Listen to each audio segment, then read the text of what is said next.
She was walking from the car all the way across the front of the house on the sidewalk and up the walkway to the house. So, it's a good 30, 40 feet. And we're having a snowball fight, me and my brothers, and we can throw. We were athletic dudes. We can hit anything, right? But she's right there. We're going to tag Grandma up. So we said, get Grandma. And she's walking like this. You better not get me. Okay, I'm going to get you. And this is a true story. We talk about this still to this day. We were like firing at her. Whee! Whee! We didn't hit her one time. We just were convinced that she was the force. And the snowballs were going like that.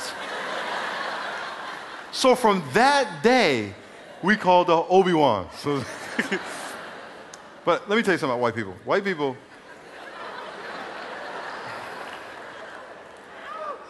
before you leave and call me racist, listen to what I'm going to say first.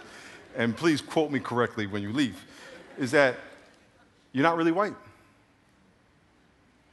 Like, you're welcome. Was that a white girl that said that? She's like, you want to be a sister girl, that's right.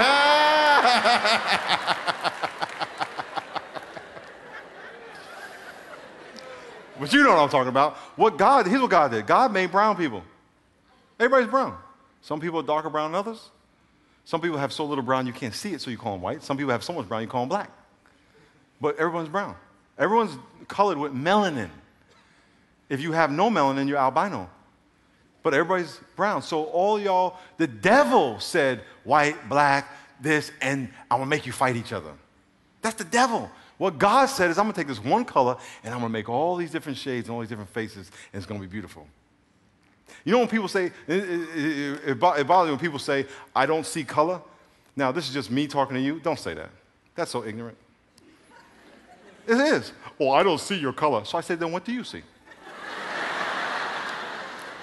So you're saying I look like you? So you're saying I'm white? So you just ignore my blackness? Is that what it is? It's stupid. Of course you see it.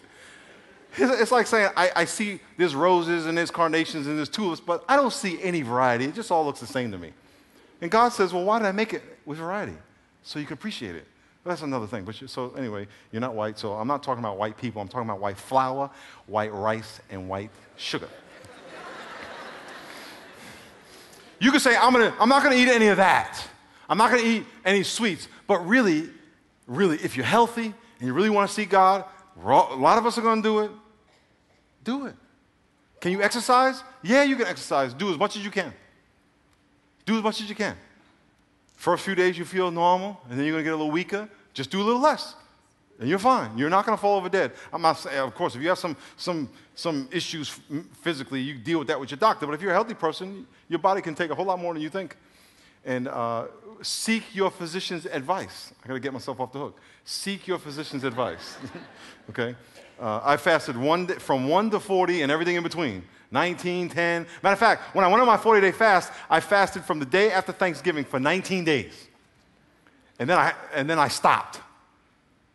I fell, I stumbled, I sinned, and I ate food. And on the day after Thanksgiving for 19 days, then I sinned, and then I started again the day after Christmas and went 40 days. So that's 59 days in like 3-month period of time, okay? When I did the 59 days, the last week I was in Indiana traveling for 10 days. My last 10 days, day 30 to 40, I was traveling, speaking day and night, every day. Back east, Lancaster, Pennsylvania, Marion, Indiana, where it was cold because I fasted from December 26th to February 4th. So the last 10 days, from February 4th back 10 days, I was on the East Coast where it was cold. 30-something below zero in Marion, Indiana. For the week I was there speaking every day, and I had lost 20 pounds. I was like 150-something pounds. I was walking like this. My wife wouldn't give me no love. She was all like, get away from me. And that is no lie. She was like, you get away from me. You eat some hamburgers and get some meat on your bones because you're nasty and crusty and ashy, so get away from me. Oh, yeah. I'm in Marion, Indiana, and there's no lie. I became a neat freak because I was all like, my whole life was just ordered. I would juice. I would pray in my room. I put this little towel on the floor next to my bed, kneel on the floor, and put the Bible on the bed. And I would try to read my Bible, and I couldn't read my Bible. couldn't read it. I would just look at it, and I would be overwhelmed with the presence of God. I would just start praying. You know what God told me by that experience? He says, it's more than this. It's me. It's me. When Solomon built the temple, and they were going to go into the temple and worship, the glory of God filled the temple so much that priests couldn't go in it. What was God saying? It's not about the temple. It's about me. And it didn't mean the Bible was irrelevant at all. Matter of fact, it was more relevant. But he was saying, it's me, the person. Not just the letters, it's the person. And God blew my mind. I walked around and I fasted, like I said, 4 days. On day 39 was my last day in Marion, Indiana. I spoke a couple times during the day, did a night rally, whatever time it was at night. Next day was day 40. I went to bed, probably slept 2 or 3 hours because I was so excited to go home and finish the 40-day fast.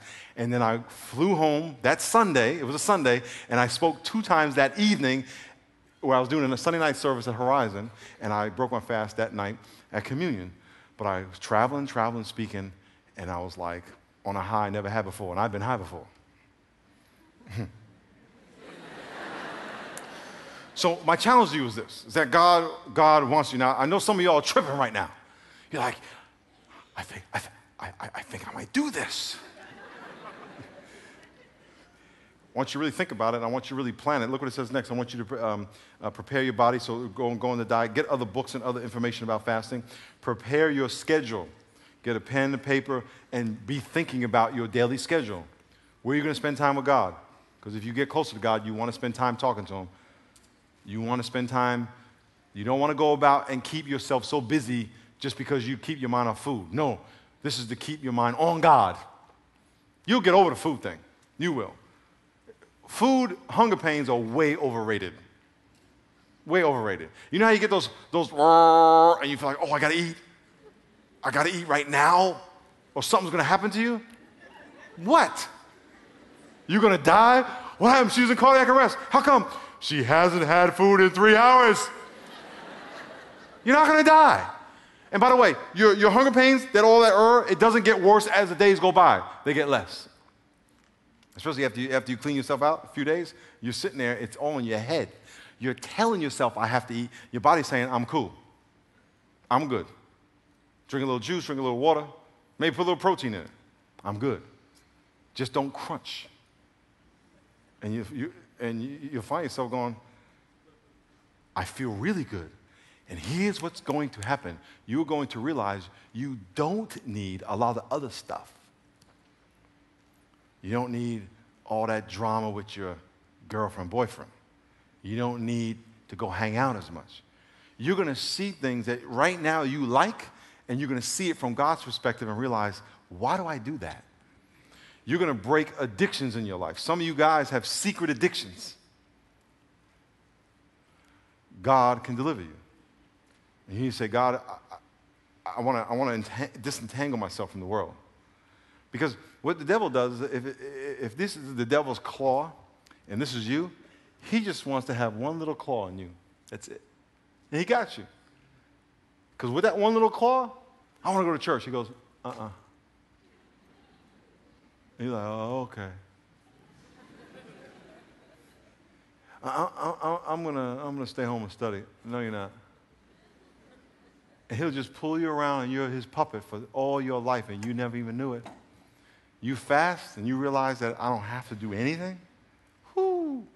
Lucas said, here's some tips for you. Tips on keeping your fast a secret. Avoid people as much as possible.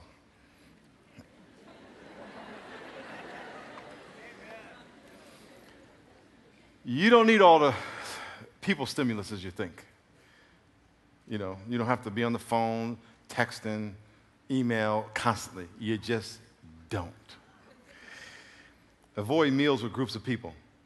Don't go out to In-N-Out where everybody's eating double-doubles, fried onions. And by the way, this is the last couple of days I'm going to eat, so I'm going to talk about this now. Fried onions, animal style. And you're sitting there going, and they're going, how come you're not eating? Well, I'm just being spiritual. I really can't tell you. Something our church is doing, but it's a secret. And, you know, I'm just trying to get closer to God. So it's personal. It's personal. So I'll just pray. Just because I'm